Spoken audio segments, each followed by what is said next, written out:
Saudara-saudariku yang terkasih, salam sejahtera bagi kita semua. Ada satu ayat yang terdapat dalam surat Paulus kepada jemaat di Galatia yang tertulis seperti ini. Sebab Kristus telah memerdekakan kita, supaya kita benar-benar merdeka. Karena itu berdirilah teguh dan jangan tunduk lagi di bawah perhambaan. Kita bisa membaca dalam Galatia 5 ayat 1.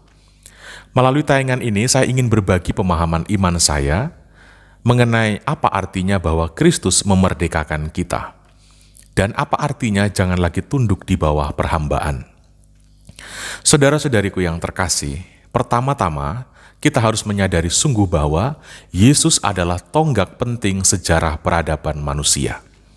Sekali lagi, Yesus adalah tonggak penting sejarah peradaban manusia. Dari Yesus itulah sebuah era baru kehidupan itu bermula. Secara kalendarium pun, Yesus menjadi patokan waktu, ukuran sebelum atau sesudah Kristus.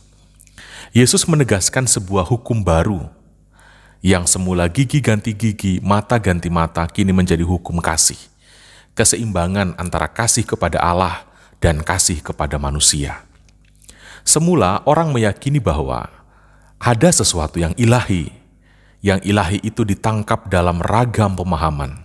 Tetapi Yesus hadir sebagai Dia yang ilahi, yang menjadi insani untuk memperkenalkan siapa sebenarnya Dia yang ilahi itu. Tetapi upaya memperkenalkan yang ilahi itu tidak dilakukan hanya dengan memberi informasi tentang Dia yang ilahi, tetapi dengan cara mengajak manusia untuk mengalami yang ilahi itu di dalam dirinya, yang insani serentak ilahi. Dengan begitu manusia memiliki bingkai manusiawi atas Dia yang ilahi. Dengan begitu Allah tidak hanya menjadi konsumsi logika, Allah tidak hanya menjadi konsumsi pemikiran, tidak hanya menjadi konsumsi pemahaman. Yang dikhawatirkan itu bisa error, tergantung kandungan gizi dari otak si pemikir Allah itu. Lebih dari konsumsi pemikiran, Allah menjadi rekan seperjalanan bagi manusia. Allah menjadi Immanuel, Dia yang beserta kita. Allah menjadi bagian utuh dari pengalaman real manusia.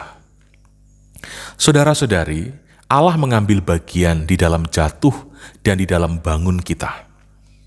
Manusia mengalami Dia yang ilahi di dalam situasi-situasi hidup yang sangat manusiawi. Bahkan di dalam lumpur dosa, kegagalan, dan kejatuhan, kita bisa merangkul Allah. Justru karena Allah itu beserta kita, maka di dalam kegagalan, kejatuhan, bahkan di dalam dosa pun, manusia bisa mengalami Allah. Karena pengalaman akan Allah inilah, maka orang berani bergerak dari dendam menuju pengampunan, dari kebencian menuju belas kasih, dari iri hati dan cemburu menuju syukur dan penerimaan, dari persaingan menuju persahabatan. Inilah maknanya jika Paulus mengatakan, Kristus telah memerdekakan kita. Manusia itu diperbudak dosa ketika manusia tidak mengenal dan tidak mengalami Allah di dalam hidupnya. Manusia yang mengenal dan mengalami Allah akan memiliki terang untuk melihat setan, sehingga tidak mudah disengat olehnya. Sebaliknya, manusia yang tidak mengenal dan tidak mengalami Allah akan tinggal di dalam kegelapan, sehingga begitu mudah disengat oleh setan. Orang-orang seperti itulah yang terpenjara dan diperbudak oleh setan dengan kebencian, fanatisme sempit, radikalisme, ekstremisme, yang lebih suka dengan budaya kekerasan dan budaya kematian daripada cinta kasih dan kehidupan. Pengalaman akan Allah inilah yang membuat kekristenan itu berbeda. Dan pengalaman akan Allah itu ada dalam persekutuan bersama Yesus Kristus. Rasul Thomas saat berjumpa dengan Yesus yang bangkit berkata, "Ya Tuhanku dan Allahku." Yesus adalah pemimpin, junjungan bagi kemanusiaan, agar kemanusiaan kita mengambil rupa dalam kemanusiaannya. Dan Yesus adalah Dia yang ilahi yang kita sembah. Di dalam keilahiannya, kita mengenali dan mengalami Allah. Di dalam Yesus Kristus itulah kita dimerdekakan dari perbudakan setan. Saudara-saudari, mari maju bersama dengan Yesus Kristus. Dia adalah tonggak penting bagi sejarah peradaban manusia. Ketika Anda meninggalkan kekristenan, Anda mengalami kemunduran dalam iman dan dalam kemanusiaan. Tuhan memberkati kita semua.